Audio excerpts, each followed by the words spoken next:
In this video, we will be looking at market equilibrium, market disequilibrium, and how the price mechanism works to remove shortages and surpluses.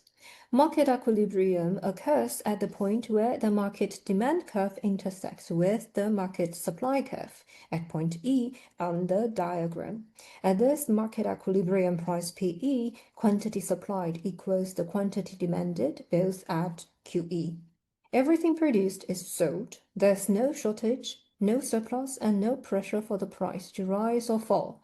If the price was set too low, quantity demanded will exceed quantity supplied, creating a shortage or excess demand. If the price is set too high, then quantity supplied will exceed quantity demanded, creating a surplus or excess supply.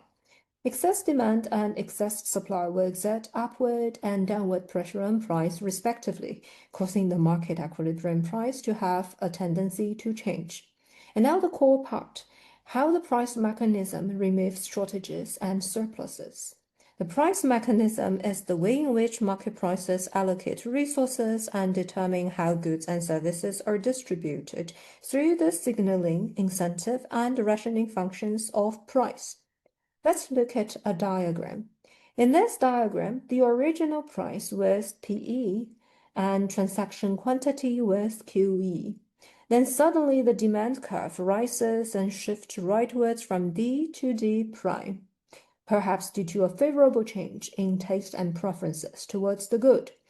At the original price, PE, the new quantity demanded is QD, while the quantity supplied remains at QE.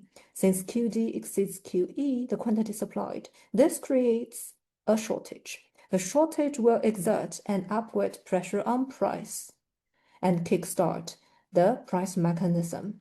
The rising price serves as a signal, sending information to both buyers and sellers that the good is becoming more scarce. It signals to sellers that the market is valuing the good more, and it signals to buyers that the good is becoming more expensive and they might want to reconsider their consumption behavior. The rising price also acts as an incentive. It incentivizes sellers to increase the quantity supplied.